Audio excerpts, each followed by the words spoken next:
Great. So we finally wrote some sentences. Excellent. And we made sure that the sentences are grammatically correct.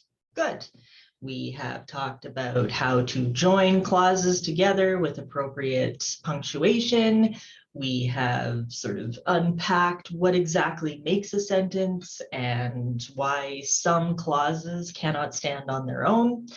The next thing that is, for me anyway, it was the most difficult thing to wrap my head around. And again, the best way that I really learned about it was just to write a lot and think very rationally and critically about the sentences that I created. So again, it's all about what is the subject and what is the verb? Who is Jackie Chan and what is Jackie Chan doing? So we're going to talk about modifiers. At the end of this set of slides, I have a few slides of just like good word choices and, commonly confused words. I'm not going to talk about any of those, but I do recommend that you review those slides. Alrighty, so a modifier, okay, is something, a word or a phrase, it gives extra information. Okay, so we've sort of talked about this a little bit in terms of our dependent clauses or subordinate clauses. So we can take a simple idea like a burger. We can add an adjective to it that modifies that concept and gives us some more information. So a vegetarian burger. But even that is not a sentence, right? Because we don't have a verb yet. So what about a vegetarian burger sitting on a pile of fries? Sounds amazing to me right now. Now we have a full sentence and like a better idea, right? So what are the things that modify that subject, the burger? Well, it's vegetarian, and where is it? Sitting on a pile of fries. Those two things modify the subject. So that's all fine, right?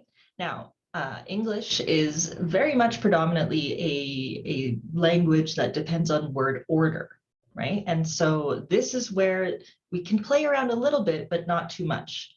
So what if we were to reorganize these modifiers? Sitting on a pile of fries, a burger sounds amazing to me right now, vegetarian. So this completely changes the meaning of the sentence, doesn't it? In this context, it sounds like I am sitting on a pile of fries, right? And that a burger sounds amazing to me. And I'm addressing you as vegetarian. So these modifiers, they really need to be used. Why is I'm not recording, am I? Yes, I am. Never mind. They really need to be used thoughtfully, right? Modifiers need to go with the thing that they are modifying. So what about sort of misplaced pronouns or pronouns that are kind of unclear? If we look at this example here, John told his brother that he was going to be late for school. Well, we're not sure who's going to be late. It could be John, it could be his brother, right? John told his brother that he, John, was going to be late for school. Now, what about almost late for school? John pet his dog goodbye. Again, we're not 100% sure based on this who is going to be late. It could be John, it could be the dog. So we need to really make sure that we are putting the modifier with the thing that it is modifying, right? So almost late for school is becoming an introductory clause that is not attached to anything. It's not attached to a subject, right? So here we've got John was almost late for school, but he stopped to pet his dog goodbye. Now it's very clear that John is the person that is late and that John is the thing that the actor that is petting the dog, okay? So the best way that we can sort of, figure these kind of things out is to read slow and read smart. It's my mantra for this kind of stuff. Now, what about words like almost or only or nearly? Okay, they also change meaning depending on where they are. So if we say George almost runs 5 kilometers every morning, That means he thinks about it. He almost runs, but he doesn't, right? Or maybe he like walks really quickly, but it's not actually running. Right? Is that really what we mean to say? John runs almost 5 kilometers every morning. That means that he runs like 4.8 kilometers, right? It's not quite 5 kilometers, it's almost 5 kilometers. Do I keep calling him John? The other placement here, George runs 5 kilometers almost every morning, means that he runs Monday, Tuesday, Thursday, and Friday, right? It's not every day, it's almost every day. So depending on where we put these modifying words, it changes the meaning of the sentence. So that's something that you really need to keep in mind. So those were misplaced, right? They weren't where they were supposed to be. The next one is dangling modifiers. These are modifiers that are, again, not connected to anything, right? So while watching TV, the dog sat on my feet. Now we could say, I should say that really, almost late for school, John pet his dog goodbye. That almost late for school is pretty much a dangling. It's a dangling modifier. Regardless, it doesn't matter if it's misplaced or dangling, modifiers mess us up. Okay, that's the lesson to take away. So again, while watching TV, the dog sat on my feet. Now, what actor is watching TV? Right? Who is the subject? Who is the Jackie Chan? And what is the Jackie Chan doing? So the assumption is that there's a person watching TV and that the dog is lying on the person's feet, but we don't have that. We need a subject here, right? So while I was watching TV, now we have a subject, right? We just need a pronoun there. Speeding down the highway, the car swerved to avoid a deer.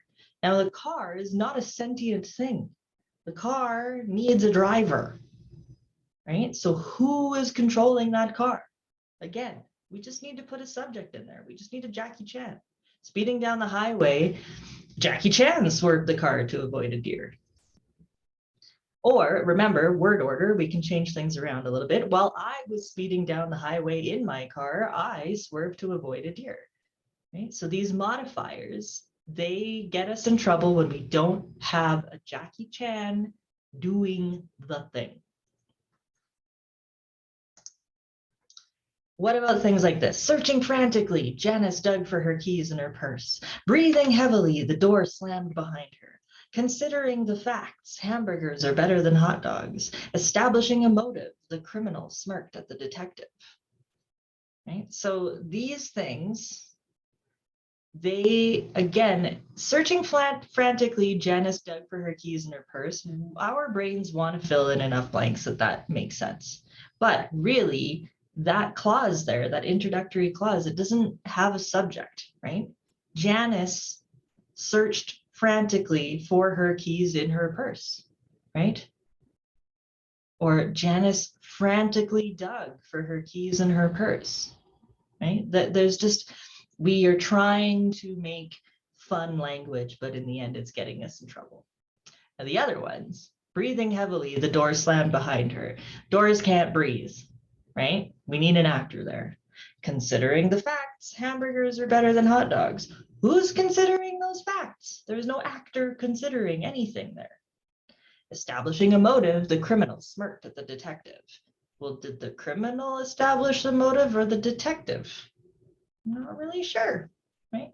So notice that these modifiers, they are trying to operate as an introductory clause, right? They are some words with a comma and then an independent clause, right? But we need a subject to do those things, even in an introductory clause. Dangling modifiers. Who is the subject of that clause? Right? That's what you need to think about. So there is a PDF on Blackboard of modifiers.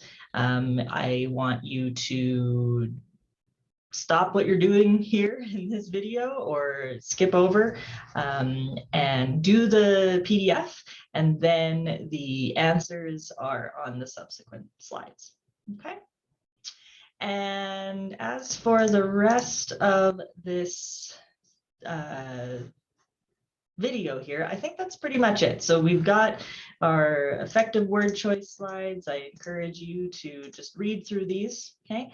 And your task, again, like I said, is to do this PDF that is on Blackboard and the answers you can find in these slides, and then move on to active and passive voice.